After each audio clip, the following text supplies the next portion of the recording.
અને જ્યાં સુધી જળ પ્રલયની લીલા ચાલે ત્યાં સુધી તમારે જલમાં નૌકાને ફેરવવાની. અને જ્યારે પૃથ્વી સપાટી ઉપર આવે, પૃથ્વી સ્થિર બને, એમાં વનસ્પતિના બીજ રોપવાના અને સપ્ત ઋષિઓ દ્વારા પ્રજાનું સર્જન કરવાનું. અને સત્યવ્રત રાજાને જેમ ભગવાન કહ્યું એ પ્રમાણે થયું. 7મે દિવસે પૃથ્વી પ્રલય થયો. અહીંયા પ્રલયના 3 સ્વરૂપ બતાવ્યા છે: નિત્ય પ્રલય, નૈમિતિક પ્રલય અને મહાપ્રલય. આ બ્રહ્માંડમાં હજારો જીવ દરરોજ આવ્યા કરે અને બ્રહ્માંડમાંથી જતા રહે, એનું નામ છે નિત્ય પ્રલય. અમુક નિમિત્ત માટે જે પ્રલય થાય એ નૈમિતિક પ્રલય. અને બ્રહ્માજીના 100 વર્ષ જ્યારે પરિપૂર્ણ થાય ત્યારે મહાપ્રલય. શાસ્ત્રની ભાષામાં કહું તો અત્યારે બ્રહ્માનું 51મું વર્ષ ચાલે છે. એટલે હજી આ બ્રહ્માંડ 50% પહોંચ્યું છે. આ બ્રહ્માંડના નાયક સૂર્યદેવ, સૂર્યદેવ તેજના દેવ.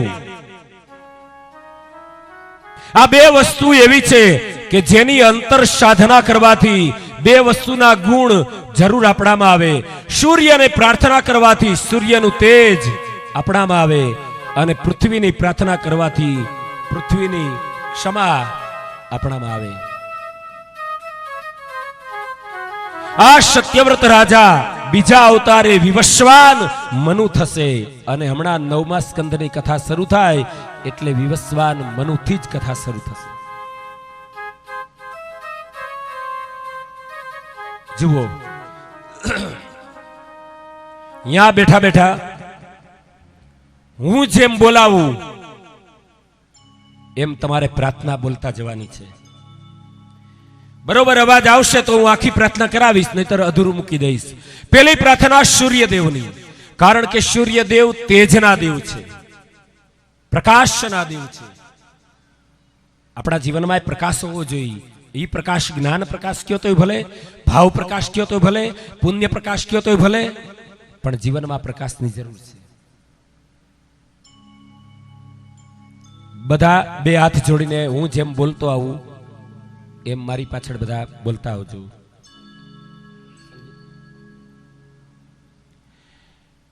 હે સૂર્ય નારાયણ ભગવાન,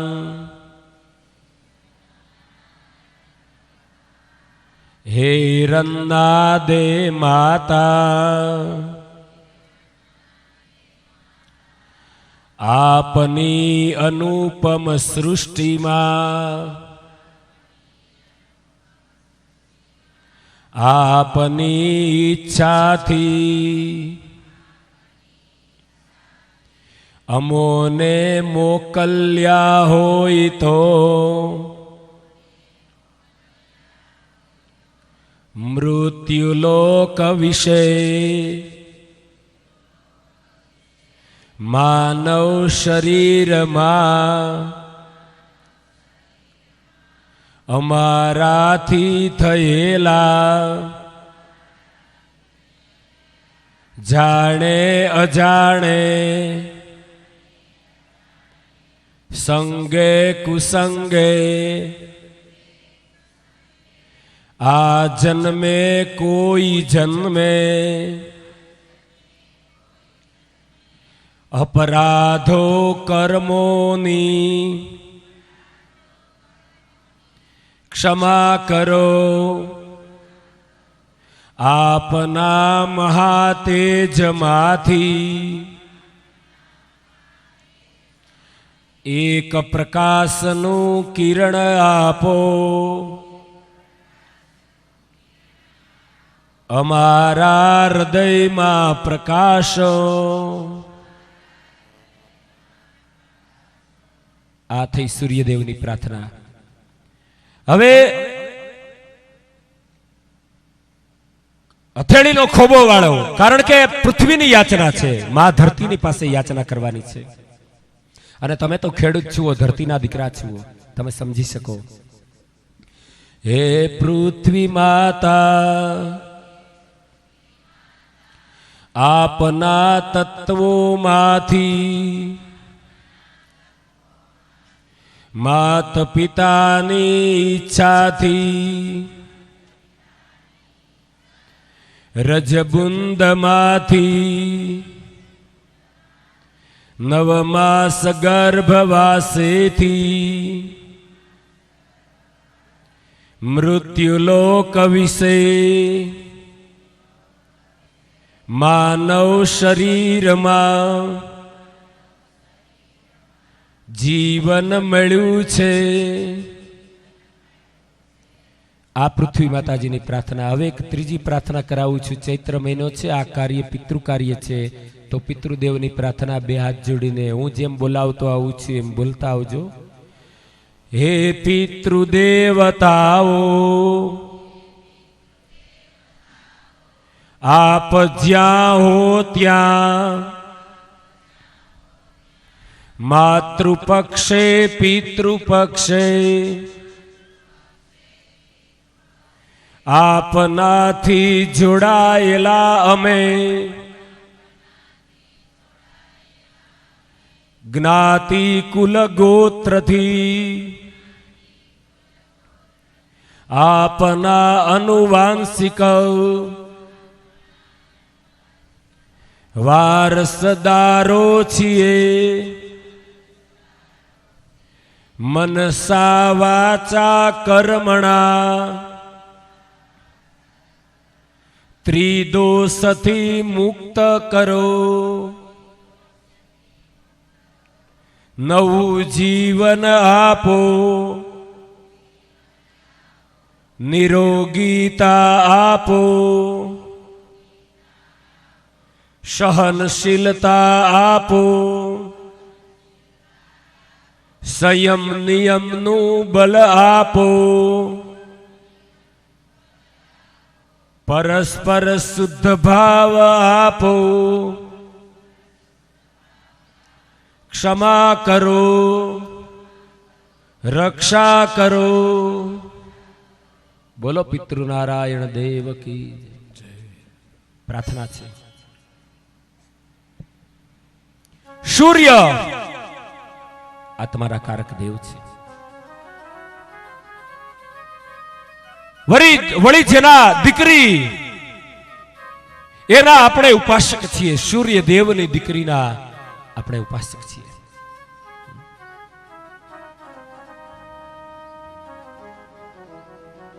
મહાપ્રભુજીએ પરમાત્માના ત્રણ સ્વરૂપ બતાવ્યા છે. એક આદિ દૈવિક સ્વરૂપ, એક આદિ ભૌતિક સ્વરૂપ અને એક આધ્યાત્મિક સ્વરૂપ. આ ત્રણ સ્વરૂપ મહાપ્રભુજીએ પરમાત્માના બતાવ્યા છે. આદિ દૈવિક સ્વરૂપ, આધ્યાત્મિક સ્વરૂપ, આદિ ભૌતિક સ્વરૂપ. ગોલોકમાં બિરાજતા ભગવાન શ્રી કૃષ્ણ પરમાત્મા એ આદિ દૈવિક સ્વરૂપ છે. ભગવાનનો જે અક્ષર નિવાસ એ આધ્યાત્મિક સ્વરૂપ છે. અને ભગવાન જ્યારે આ ભૂમંડળમાં પ્રગટ થાય એ ભગવાનનું આદિ ભૌતિક સ્વરૂપ છે. સૂર્યદેવ, પૃથ્વીદેવ. આપણો શાસ્ત્રો એમ કહે કે દેવ, પીપળો એ દેવ છે, તુલસી એ દેવ છે, ગાય એ દેવ છે, માતા પિતા એ દેવ છે, ગુરુ એ દેવ છે, આચાર્ય. એટલા માટે સૂર્ય ભગવાન અને પૃથ્વીની પ્રાર્થના કરાવી અને અષ્ટમ સ્કંદને અહીંયા આપણે વિરામ આપીએ. હવે જોઈએ નવમ સ્કંદ. નવમ સ્કંદ એટલે ઈશાનું કથા છે. 24 અધ્યાય નવમ સ્કંદના. અને ભગવાન શ્રીનાથજી બાબાના દાબા વક્ષસ્થળ સમાન નવમ સ્કંદનો આવો પહેલો જ મંત્ર જોઈએ.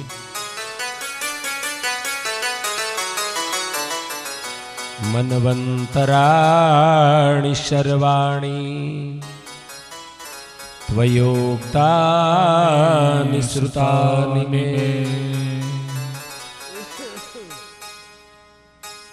वीर्याण्यनन्त वीर्यस्य हरेस्तत्र कृतानि च हरेस्तत्र कृतानि च हरेस्तत्र कृतानि च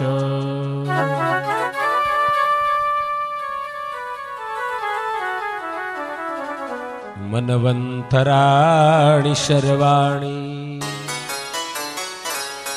त्वयोक्तानि श्रुतानि मे वीर्याण्यनन्त वीर्यस्य हरेस्तत्र कृतानि च हरेस्तत्र कृतानि च। परीक्षित महाराज सुखदेव जी ने सवाल करे कि बापजी 14 मनवंतरों की कथा अमे सांभળી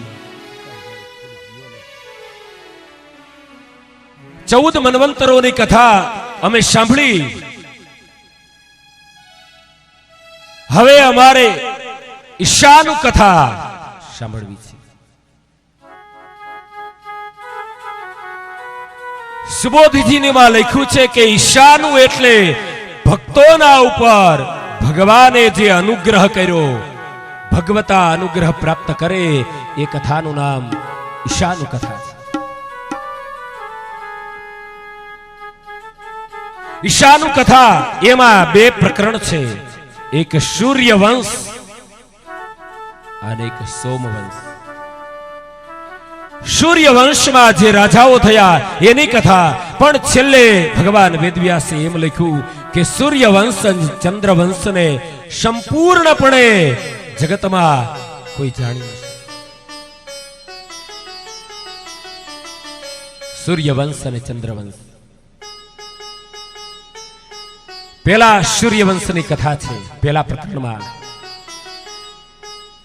भगवान नारायण थी ब्रह्माजी प्रगटा। ब्रह्माजी ने 10 ऋषिओ मरीचि अत्रि अंगिरा पुलह पुलत्स्य क्रतु भृगु वशिष्ठ दक्ष અને નારદ एमा मरीचि ने कश्यप थया અને कश्यप ने विवस्वान थया અને विवस्वान ने श्राद्धदेव नामना मनु थया। आ श्राद्धदेव मनु ने कई संतान नहीं। એટલે પેલા હું તમને એ કહી દઉં કે 9મો સ્કંદ એટલે વંશ વંશાવળી ની કથા છે। આને આટલા દીકરા થયા, તેણે આવા કામ કર્યા, એને એટલા દીકરા થયા, તેણે એવા કામ કર્યા, એની જે કથા એટલે 9મો સ્કંદ।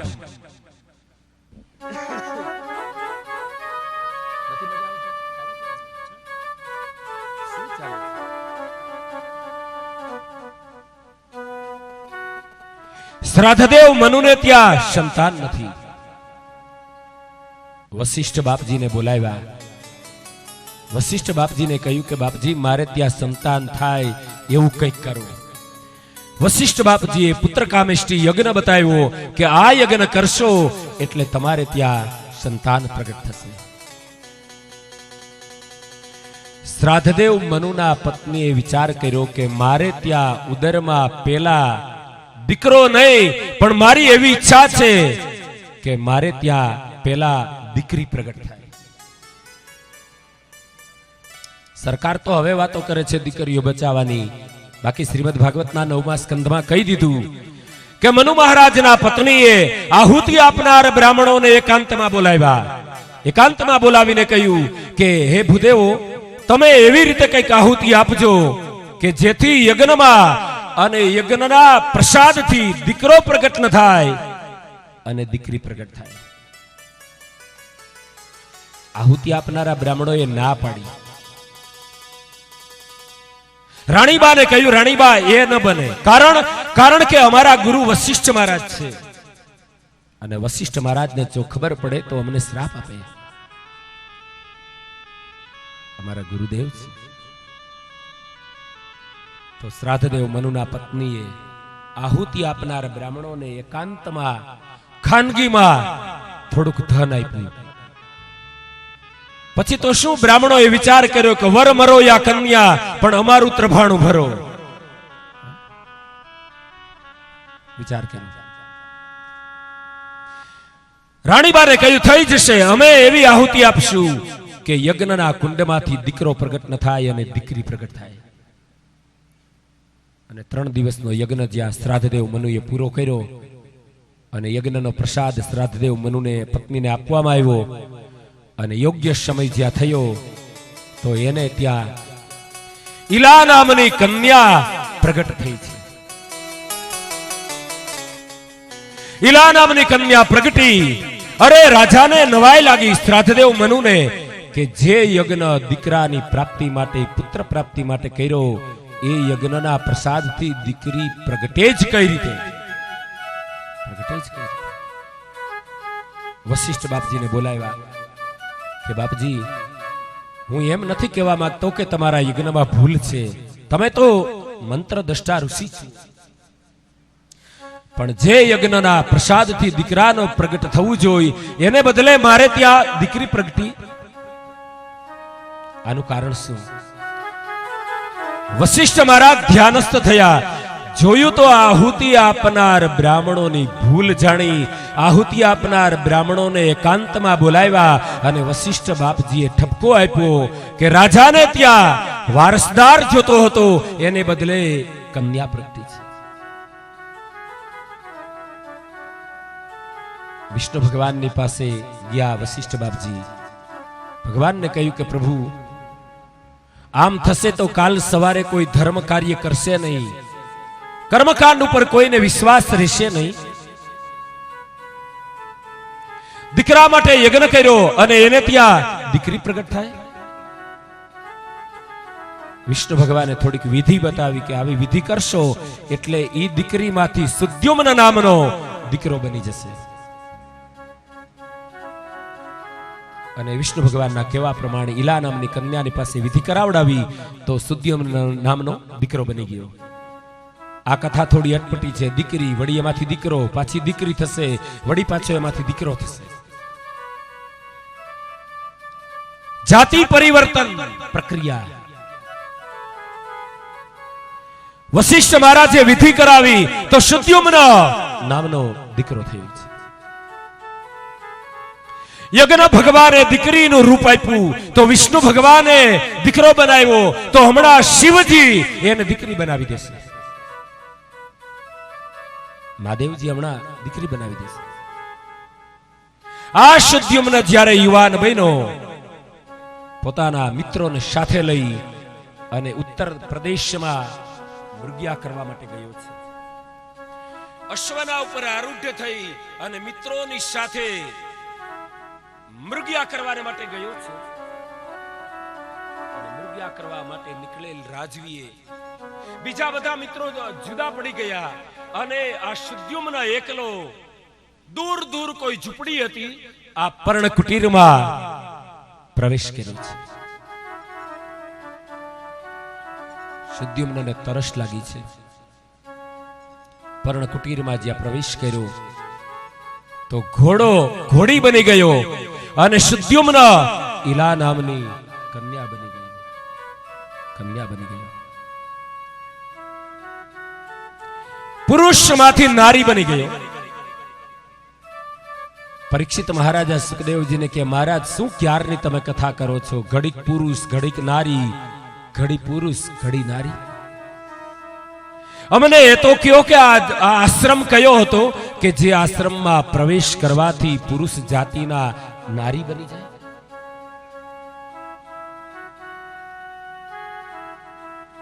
હા વાંચું કહું તો એવા આશ્રમની જો હવે ખબર પડી જાય ને તો હવે આપણે આ સમય બદલી જાય. આપણે પુરુષ નારી બની જાય એ આશ્રમની જો આપણને ખબર પડી જાય કેટલા યુવાનોને મોકલી દઈ એટલે આપણી જે સમસ્યા છે દીકરીઓની અછત છે એ પ્રશ્ન હલ થઈ જાય.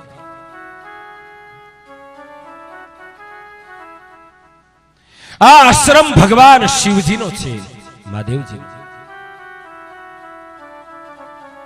અને પાર્વતીજી. એક વખત મહાદેવજી હાજર નથી, ભોળિયાનાથ તપ કરવા માટે ગયા છે, પાર્વતીજી એકલા ઘેરે છે. સપ્ત ઋષિઓ નીકળ્યા ત્યાંથી અને સપ્ત ઋષિઓને એમ થયું કે લાવ મહાદેવજીના દર્શન કરતા જઈએ. સપ્ત ઋષિઓ મહાદેવજીના દર્શન કરવા માટે પણ જ્યાં આશ્રમમાં આવ્યા તો માતા પાર્વતીજી સ્નાન કરવા માટે બેઠા છે. સપ્ત ઋષિઓને આવેલા જોઈ અને માં પાર્વતીને બહુ લજ્જા પ્રગટ થઈ છે. સપ્ત ઋષિઓ તો જતા રહ્યા કે માં સ્નાન કરે છે, સપ્ત ઋષિઓ જતા રહ્યા છે. પણ સાંજના સમયે મહાદેવજી તપ કરીને આવ્યા.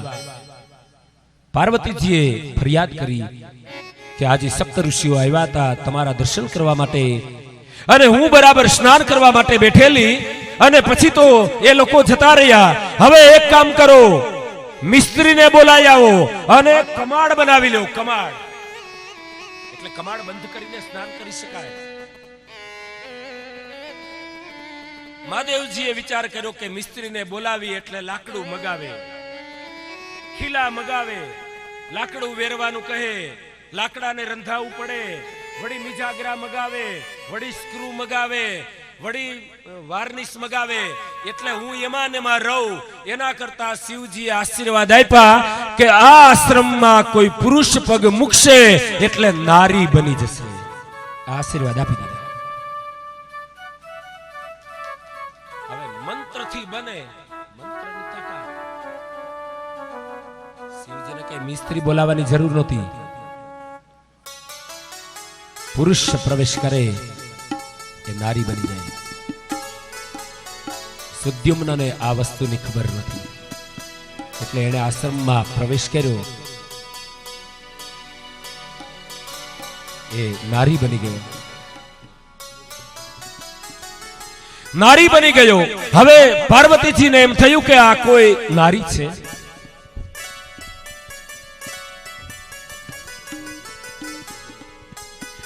એને એમ થયું કે આ કોઈ યુવતી છે. પાર્વતીજીને પ્રણામ કર્યા અને સુદ્યુમ્ન પોતાની સ્થિતિનું ભાન ભૂલી ગયો છે. પોતાની સ્થિતિનું ભાન ભૂલી ગયો. પાર્વતીજીએ પૂછ્યું, દીકરી તું છે કોણ? બોલે, માં મને કઈ ખબર નથી, હું કોણ છું કઈ ખબર નથી.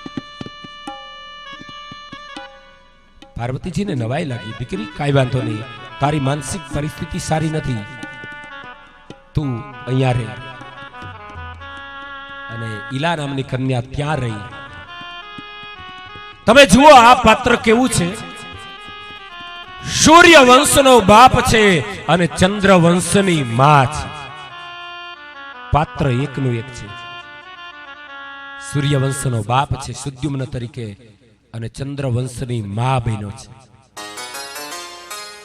આ યુવતી એટલી બધી સુંદર છે.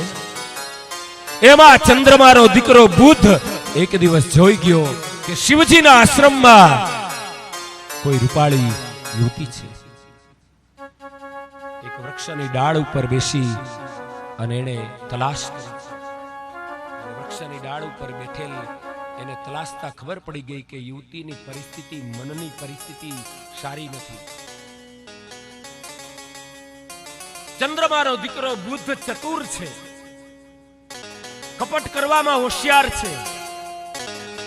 અને એક દિવસ બુદ્ધ અચાનક આશ્રમમાં આવ્યો. આવી અને યુવતીનું બાવડું ઝાલ્યું. બાવડું ઝાલીને કહ્યું કે તને કેટલા દિવસથી આ તારી તલાશ કરીએ છીએ અને આશ્રમમાં અહીંયા છો તું? અરે ચાલ ઘેરે, આપણા મા બાપ તારી રાહ જુએ છે. પાર્વતીજી એકદમ બહાર આવ્યા. બુદ્ધને કહ્યું કે ભાઈ તું કોણ છે? બોલે, ચંદ્રમાનો દીકરો બુદ્ધ મારું નામ છે અને માતાજી આ મારી પત્ની છે. ભાન ભૂલી ગઈ છે, એને મેન્ટલી તકલીફ છે. કેટલા દિવસથી અમે લોકો એની તલાશ કરીએ છીએ. અમારે ઘેર અમારો પરિવાર એની રાહ જુએ છે. પૂછો એ કોણ છે, તમને જવાબ નહીં આપે. માતાજીને લાગ્યું કે વાત બરાબર છે, આને મેં પૂછ્યું છે તો જવાબ નથી આપ્યો. વાત બરાબર છે, પૂછ્યું છે.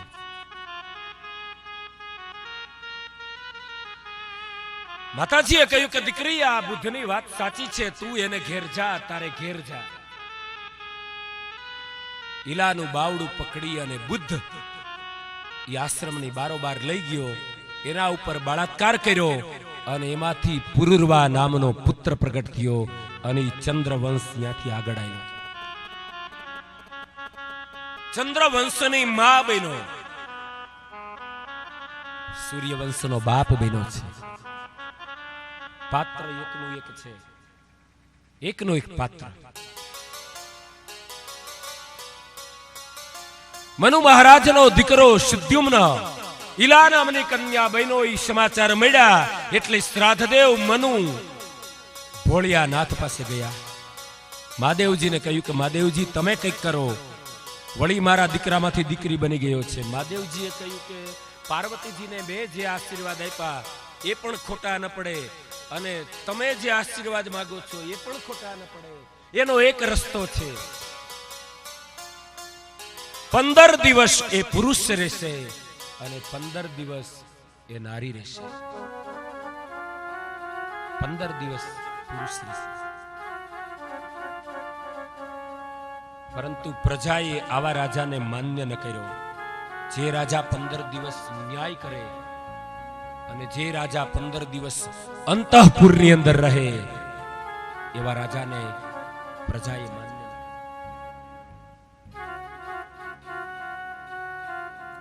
મનુ મહારાજને 10 દીકરા થયા, એના નામ અહીંયા લખ્યા છે. ઇક્ષ્વાકુ, નૃગ, શર્યાતિ, દૃષ્ટ, ધૃષ્ટ, કુરુશત, નરિષ્યંત, પૃષગ્ર, નભગ અને કવિ. હવે એક એક દીકરાના કથા આગળ ચાલે છે. પહેલા અહીંયા કથા લખી છે પૃષગ્રની. વશિષ્ઠ બાપજીના આશ્રમમાં ગાયોનું સંરક્ષણ કરવા માટે પૃષગ્ર જતો રહ્યો. ગાયની સેવા કરે છે પૃષગ્ર. વશિષ્ઠ બાપજીને કહ્યું કે બાપજી અમારે ગાયની સેવા કરવી છે. અરે વશિષ્ઠ બાપજીએ કહ્યું દીકરા તું ક્ષત્રિય છે, ગાયની સેવા કરવી એ તારો ધર્મ છે. અને ગૌશાળામાં પૃષગ્ર રોકાયો. એમાં ચોમાસાનો સમય આવ્યો છે, અમાસની રાત્રિ છે. જંગલમાંથી કેસરી સાવજ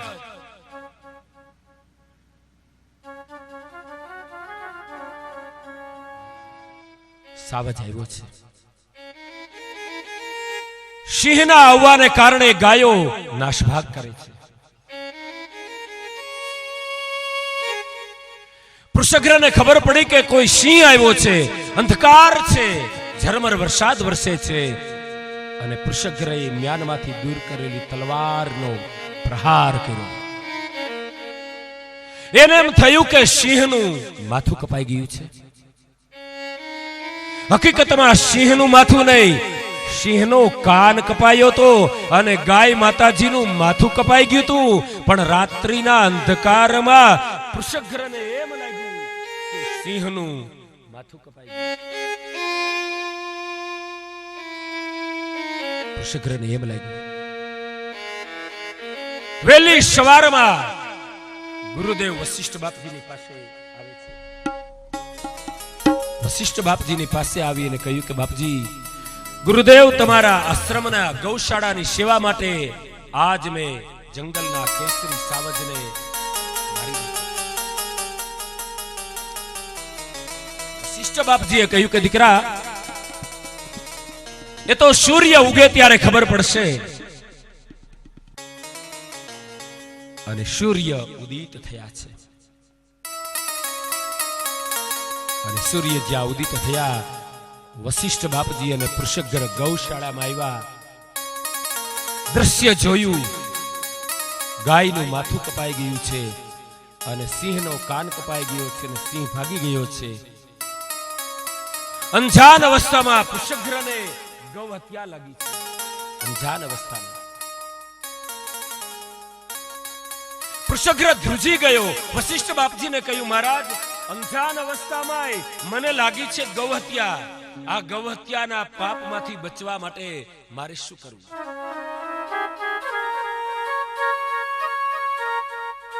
ગાય બચી તો કોણ મરેગા, ગાય મરી તો કોણ બચેગા?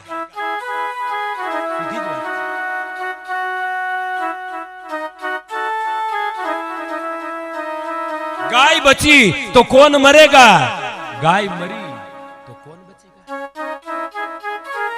गौ हत्या मोटा मोटा 4 पाप छे शास्त्र में. ब्राह्मणनी हत्या करवी, गायनी हत्या करवी, मदिराનું પાન કરવું અને સોનાની ચોરી કરવી. આ 4 પાપને શાસ્ત્રમાં મહાપાપ કહ્યા છે. ગૌ હત્યા વિષ્ણુ પુરાણમાં એવું લખ્યું છે કે ગાય માતાજીએ 33 કરોડ દેવતાઓને પોતાને રૂવાડે રૂવાડે જેથી સમાવતી હતી, બધા જ દેવતાઓ ગાય માતાજીના રૂવાડે રૂવાડે સમાઈ ગયા. છેલ્લે લક્ષ્મીજી આવ્યા અને લક્ષ્મીજી રડી પડ્યા. ગાય માતાજીને કહ્યું કે માં, મને તમારામાં સ્થાન આપો. ગાય માતાજીએ ના પાડી. ગાય માતાજીએ લક્ષ્મીજીને કહ્યું કે હાઉસફુલ, હવે જગ્યા નથી. લક્ષ્મીજી રડી પડ્યા. ગાય માતાજીને કહ્યું કે નહીં માં, મને તમારામાં ક્યાંક જગ્યા આપો, ક્યાંક સ્થાન આપો. ગાય માતાજીએ કહ્યું કે લક્ષ્મીજી, તમે રડો છો એટલે એક જગ્યા ખાલી છે, ત્યાં તમે નિવાસ કરો. ક્યાં? ગોબરમાં નિવાસ કરો. ગાયના છાણમાં અષ્ટધા લક્ષ્મીનો નિવાસ છે. તમે તો ખેડૂત છો, સમજી શકશો. અષ્ટધા લક્ષ્મીનો નિવાસ છે. તમારા ખેતરના સાહમાં ગાયના છાણનું દેશી ખાતર રેડ્યું હોય અને પછી અનાજના કણ વાવો અને એમાં જે અનાજના કણસલા ફૂટે, ઈ જ અષ્ટધા લક્ષ્મી. ઈ જ અષ્ટધા લક્ષ્મી. રૂવાડે રૂવાડે એક એક દેવતા. તમારા ગામમાં તો હારું છે, ગૌશાળા, અને લોકો ગૌશાળાને દરરોજ પરિક્રમા કરવા માટે આવે છે. અમે તો ઉતારે જોઈ છીએ, ગાયોની પ્રદક્ષિણા કરવા માટે આવે છે. અને પછી તો થોડીક વાર ઓટલે બેસે છે. ગાયની સેવા કરવા માટે ભગવાન કૃષ્ણ પરમાત્મા 11 વર્ષ અને 52 દિવસ ખુલ્લે પગે રહ્યા છે. 33 કરોડ દેવનો વાસ. પુષ્યગ્રથી ગૌની હત્યા થઈ. પૂછ્યું વશિષ્ઠ મહારાજને કે ગૌ હત્યાના પાપનું પ્રાયશ્ચિત શું? ના પાડી છે દીકરા, ગૌ હત્યાનું કોઈ પ્રાયશ્ચિત છે જ નહીં. એનું પ્રાયશ્ચિત નથી. એક રસ્તો છે, એક રસ્તો. ધાન્યની ફોતરીનો ઢગલો કરી તું વચમાં બેસી જા. તારા મિત્રોને કે અગ્નિ ચાપે. જેમ જેમ ધાન્યની ફોતરી સળગતી જાય એમ એમ તારું કાયા સળગતી જાય. બસ એ જ પ્રાયશ્ચિત. એ સિવાય બીજું કોઈ પ્રાયશ્ચિત નથી. અને મનુ મહારાજના ઇક્ષ્વાકુના દીકરાએ, શ્રાદ્ધદેવના દીકરાએ, પુષ્યગ્રહે ગૌ હત્યાના પાપમાંથી મુક્ત થવા માટે અનાજ અને ફોતરીના ઢગલામાં બેઠો. પોતાના મિત્રોને કહ્યું કે આગ ચાપી દો. જેમ જેમ જગ્યા ધાનની ફોતરી સળગી તેમ તેમ પુષ્યગ્રહનું શરીર સળગતું ગયું. મનુ મહારાજનો ત્રીજો પુત્ર નૃગ થયો. એને સુમતિ થયા, એને ભૂત જ્યોતિ થયા, એને વસુ થયા, તેને પ્રતીક થયા, તેને ઓઘવાન થયા, તેને દક્ષ થયા, તેને મિઢવાન થયા, તેને કુર્ચ થયા, તેને ઇન્દ્રસેન થયા, તેને વિતિહોત્ર થયા, તેને સત્યશ્રવા થયા, તેને ઉરુશ્રવા થયા અને તેને દેવદત્ત થયો. મનુ મહારાજનો ચોથો દીકરો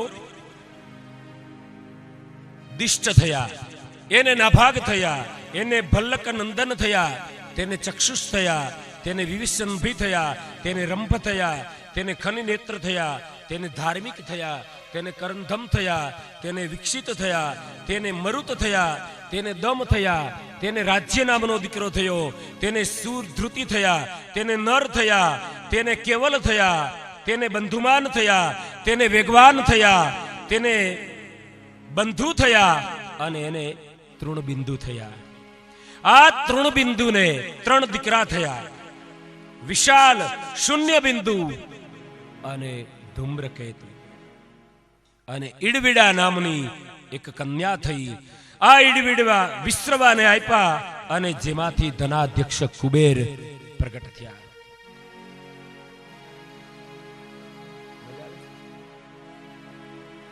મનુ મહારાજનો ચોથો દીકરો, એનું નામ શર્યાતી છે. આ શર્યાતી રાજની સંતાનમાં મોટી દીકરી છે. આ દીકરીનું નામ સુકન્યા છે. તમે જુઓ, સૂર્યવંશમાં દીકરીઓની બહુ અછત છે. શર્યાતી રાજાની દીકરીનું નામ સુકન્યા છે. કન્યા સારી હોય તો એને સુકન્યા કહી શકાય. બધે શું ન લાગે. વર સારો હોય તો સુવર એમ ના કહી શકાય. કન્યા સારી હોય તો સુકન્યા કહેવાય. યથા નામ તથા ગુણ. શર્યાતી રાજા, અયોધ્યાનો રાજા, એની દીકરીમાં જેવું નામ છે એવા જ ગુણ છે. 17-18 વર્ષની દીકરી બની છે સુકન્યા. બાપ અને દીકરીને હેત બહુ છે. અને જ્યોતિષ શાસ્ત્રમાં લખ્યું છે, ભલે તમે માનો કે ન માનો એની સામે કોઈ મતલબ નથી, પણ જ્યોતિષ શાસ્ત્રમાં લખ્યું છે કે જે દીકરીની અણસાર એના બાપ જેવી હોય ને એ દીકરી બહુ સુખી થાય, અને જે દીકરાની અણસાર એ દીકરાની મમ્મી જેવી હોય એ દીકરો બહુ સુખી થાય છે, એવું જ્યોતિષ શાસ્ત્રમાં લખ્યું છે. એટલે આજુબાજુમાં જોવામાં એ બધી ખબર પડી જ જાય. જે દીકરી એના બાપના સંસ્કાર ઉતરા, બાપનો ચહેરો ઉતરો, એ દીકરી બહુ સુખી થાય છે. અને જે દીકરામાં એની માના સંસ્કાર ઉતરા છે, માતૃત્વના સંસ્કાર ઉતરા છે, વાત્સલ્ય ભાવના સંસ્કાર ઉતરા છે, અને ચહેરો જેનો મા જેવો છે, એ દીકરો બહુ સુખી થાય છે. એવું જ્યોતિષ શાસ્ત્રમાં લખ્યું છે. સુકન્યા, એનું નામ સુકન્યા છે. 17-18 વર્ષની દીકરી છે. બાપ અને દીકરીને હેત બહુ છે. દીકરી યુવાન થઈ છે. અયોધ્યાના રાજવીએ એક વખત નિર્ણય કર્યો છે, મૃગનેત્ર સમાન સુકન્યા. શર્યાતી રાજાએ એક દિવસ વન ભોજન કરવાનો સંકલ્પ કર્યો છે. જંગલમાં જઈ અને ભોજન કરવું. પરિવર્તન. મહેલમાં જમતા હોય એ જંગલમાં જમવા જાય. જંગલમાં રોજ જમતા હોય એને એમ થાય કે આપણે ડાઇનિંગ ટેબલ ઉપર બેસીને જમીએ. પરિવર્તન એ પ્રકૃતિનો સ્વભાવ છે. વન ભોજન કરવા માટે રસોઈયાને મોકલ્યા. રસોઈયામાં તો સમજો ને,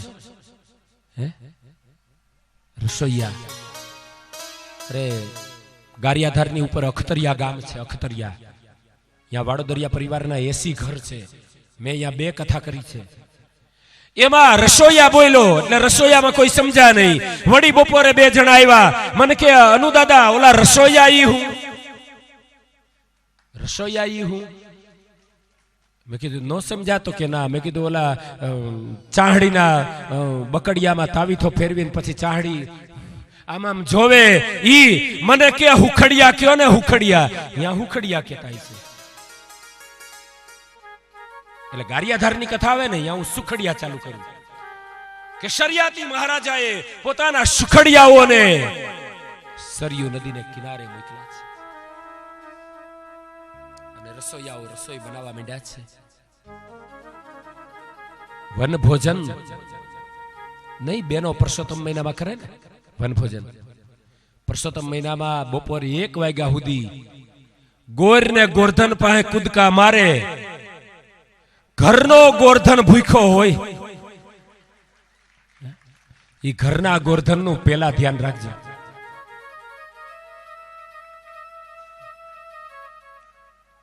વન ભોજન માટે નીકળ્યા છે.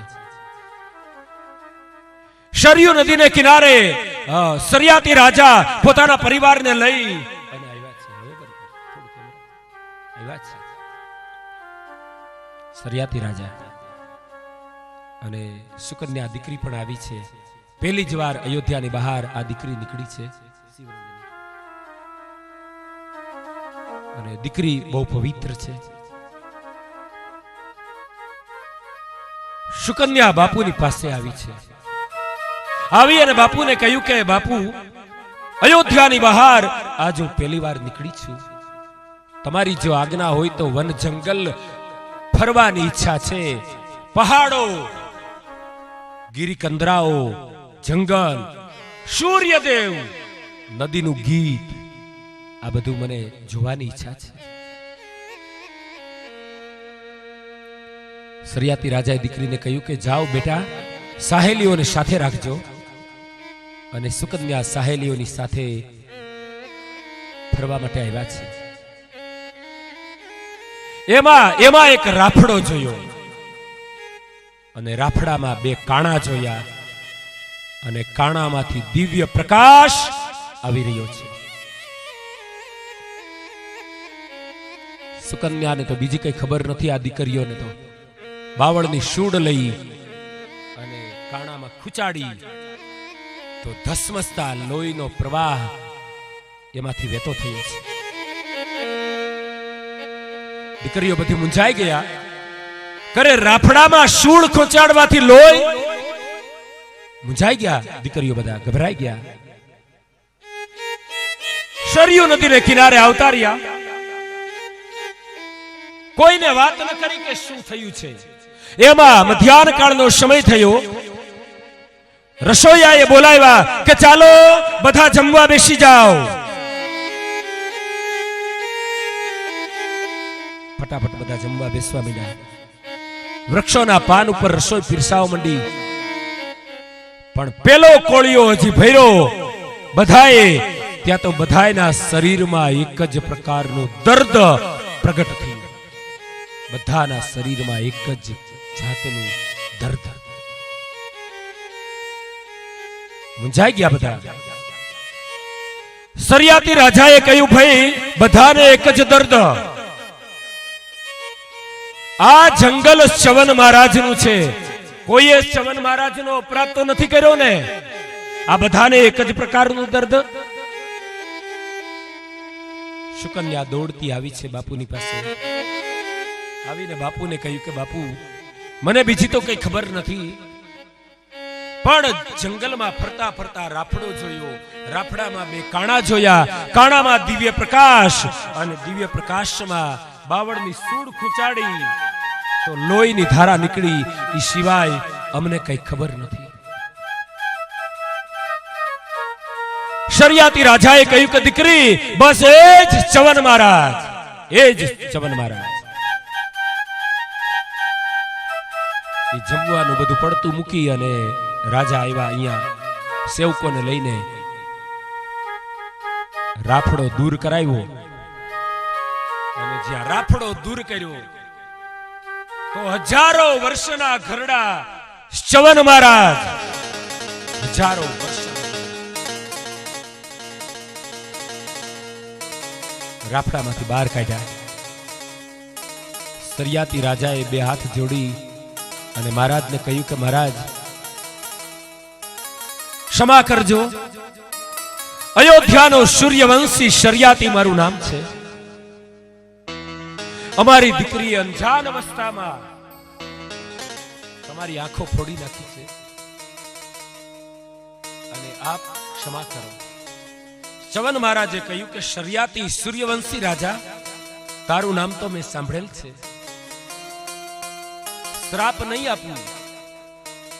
અમે બ્રાહ્મણના દીકરા જો શ્રાપ આપીએ તો અમારું પુણ્ય, અમારી ગાયત્રી, અમારું તપોબળ ચાલ્યા જાય. શ્રાપ નહીં આપું, પણ તારે એક વસ્તુ તો કરવી જ પડશે.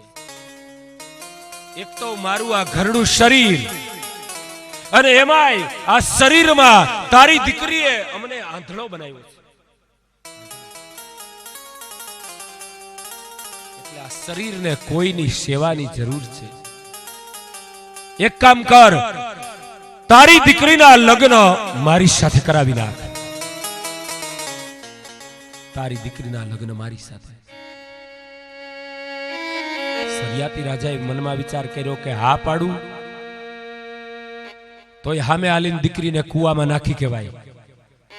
હજારો વર્ષના ઘરડા અને વળી આંધળા ચવન મહારાજ, અને ના પાડું તો મહારાજ શ્રાપ આપે. એક રસ્તો કર્યો રાજાએ.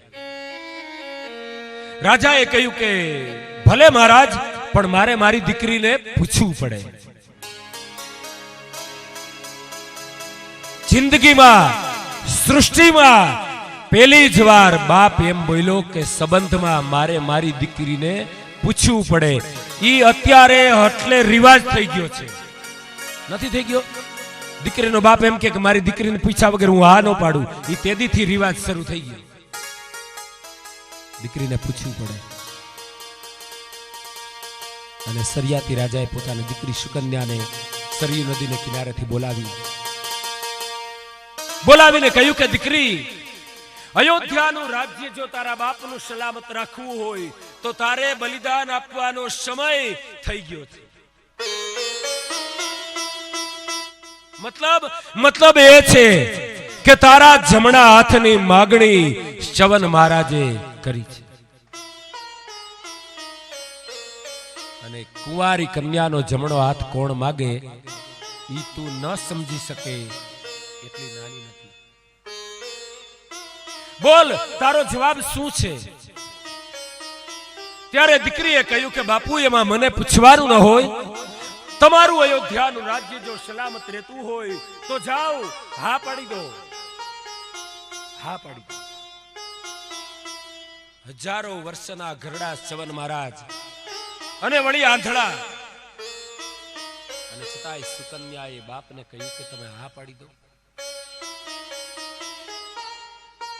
એને જ સુકન્યા કહેવાય. બાકી તો અત્યારે લગ્નગાળાની સિઝનમાં એકાદી બે વાર છાપામાં આવે જ કે જાન પરણવા આવી, કન્યાને કોઈએ કહ્યું કે મુરત્યો થોડોક હામડો છે એટલે લીલે તોરણ જાન પાછી જાય. છાપામાં આવે જ છે. પણ સુકન્યા, હજારો વર્ષના ઘરડા ચવન મહારાજ અને હજારો વર્ષના ઘરડા અને આંધળા ચવન મહારાજ બાપનું રાજ્ય સલામત રાખવાને માટે બાપને કહ્યું કે હા પાડી દો. અને હા પાડી દીધી છે. અને સરિયાતી રાજા આવ્યા હતા તો વનભોજન કરવા માટે, પણ સરયુ નદીને કિનારે દીકરીના કન્યાદાન કરી, સંસ્કારના દાન કરી, અને સરિયાતી રાજ અયોધ્યામાં આવે છે. પણ બાપ દીકરીને હેત બહુ છે ને. દીકરી જંગલમાં, જે દીકરી અયોધ્યાની બહાર કોઈ દિવસ પગ મૂક્યો નથી એ દીકરી વન જંગલમાં રહે છે. બાપને ચિંતા થઈ, અને તે દિવસે રાત્રે સરિયાતી મહારાજના પત્નીને ખબર છે કે મારા ધણીને આજ ઊંઘ નહીં આવે, કારણ કે એમની દીકરીને જંગલમાં અમારી દીકરીને મૂકીને આવ્યા છે. અડધી રાત્રે રાણીબા જાગ્યા. રાજવી ક્યાં છે? જોયું તો મહેલની અટારી ઉપર ઉપવસ્ત્રથી આંખના આંસુ લૂછતા હતા. રાણીએ આવીને કહ્યું મહારાજને, રાજવીને કે સ્વામીનાથ શું છે? આપ રડી રહ્યા? ત્યારે રાજવીએ કહ્યું કે આપણી દીકરી સુકન્યા જંગલમાં અસુવિધાઓની વચ્ચે કેમ રહેતી હશે? રાણીએ સમજાવ્યા છે. રાજવીને કહ્યું કે રાજવી, દીકરી સાસરે જ શોભે છે, સાસરે જ શોભે છે. અને થોડી વાર આપણે અહીંયા કથા જોઈએ. ચવન મહારાજની પાસે શું થયું?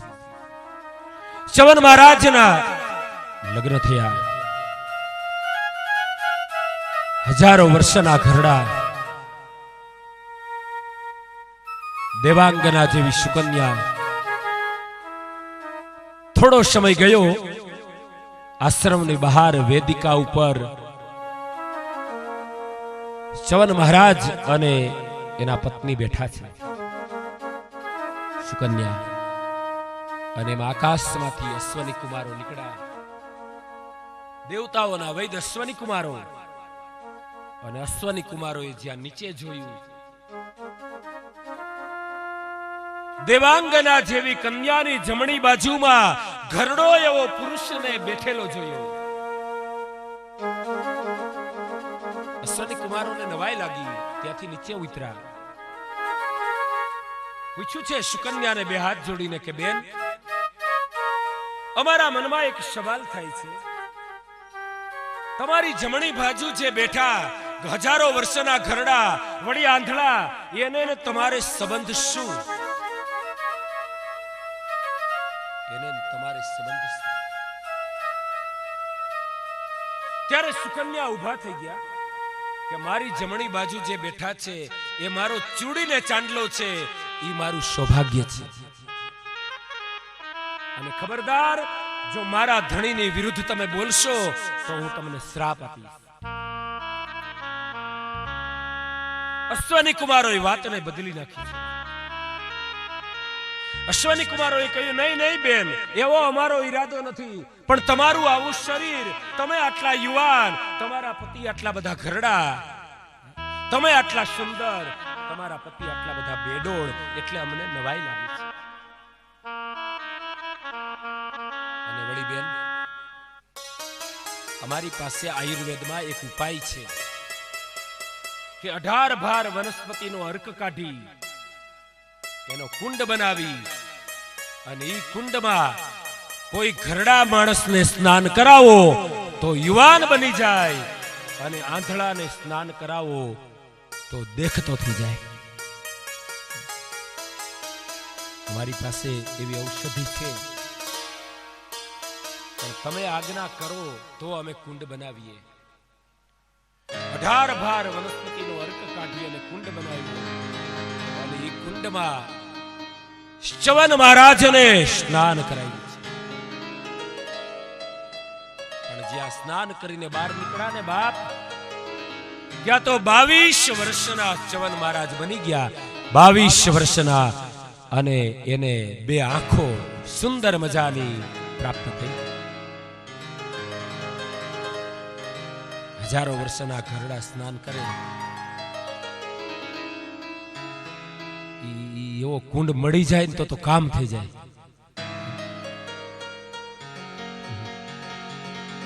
હમણાં કેનેડા વાળાએ એક ઔષધિ ગોતી છે, બ્યુટી પાર્લરની એક ઔષધિ ગોતી છે. 80 વર્ષના માજી ઔષધિ લગાડી લે એટલે 20 વર્ષ ના લાગે. 3 મહિના સુધી માજી 20 વર્ષના જ લાગે. પણ જે મેકઅપ ઉતરી જાય, ઔષધિનો મેકઅપ, ત્યારે હોય એવા ને એવા 80 વર્ષના દેખાય. એવી ઔષધિ ગોતી છે. હજી બહુ પ્રચાર નથી કર્યો, અને બહુ પ્રચાર એ લગભગ નહીં કરે, કારણ કે એમાં તો કેટલાય ભંગાઈ જવાના છે, એટલે એવો બહુ પ્રચાર નહીં કરે. પણ જો કદાચ પ્રચાર થશે ને તો બહુ વિપરીત પરિણામ આવશે. હજારો વર્ષના ઘરડા ઈ સ્નાન કરે અને યુવાન બની જાય. યુવાન નોતા જોતા ને ક્યાંથી આવ્યા રે આવા ઘડપણના ધાડલા. વૃદ્ધાવસ્થા જોતી નથી, છતાંય આવે છે.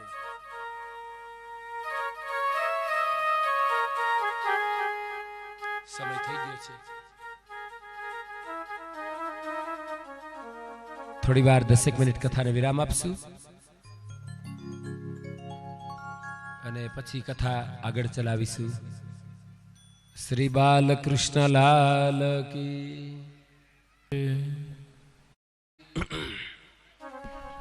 હાલો.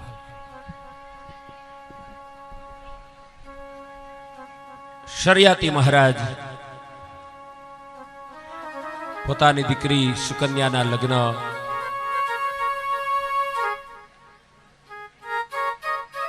ચવન મહારાજની જોડે કર્યા.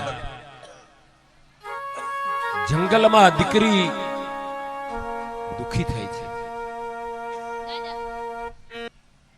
હાલ થોડી વાર જે આપણે સન્માનનો કાર્યક્રમ બાકી છે તે કાર્યક્રમ આગળ વધારીએ. જે મહેમાન બાકી છે તેમનું નામ લઉં તે સ્ટેજ પાસે આવે. સૌ પ્રથમ આપણે શાસ્ત્રીજીનું સન્માન કરવાનું છે.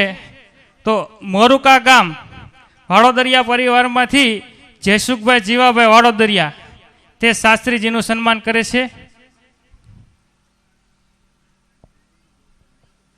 હાલો જયસુખભાઈ સ્ટેજ ઉપર આવી જાઓ. સન્માનિત કરશે. જોરદાર તાલીઓના ગડગડાટથી આપણે વધાવીએ.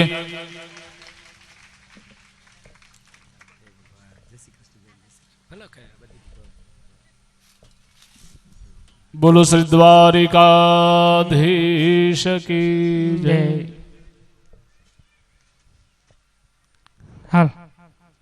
હાલો ત્યાર પછી રામાણી નરસિંહભાઈ કરશનભાઈ ગામ જુડવડલી.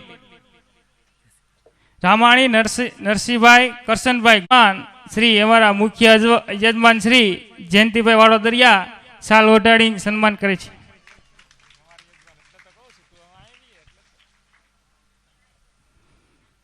ત્યાર પછી કમુબેન રાણાભાઈ ડોંગા ગામ જામવાડા. કમુબેન રાણાભાઈ ડોંગા ગામ જામવાડા સ્ટેજ પાસે આવી જાય.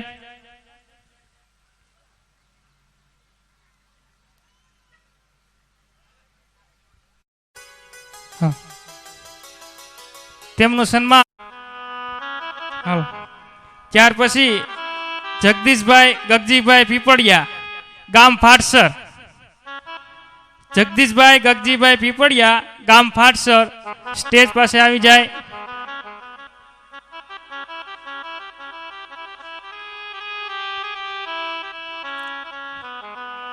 ત્યાર પછી સુરેશભાઈ પંડ્યા માસ્તર ગામ કડી કલોલ.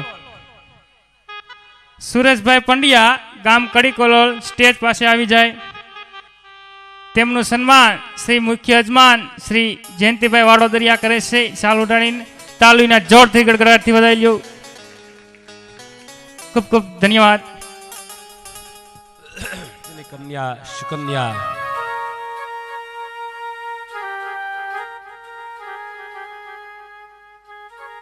એના પતિને યુવત પ્રાપ્ત થયું છે એ શરિયાતી રાજને ખબર નથી. કોઈ પણ બાને દીકરીને બોલાવવા માટે શરિયાતી રાજા યજ્ઞ કરવાની શરૂઆત કરે છે.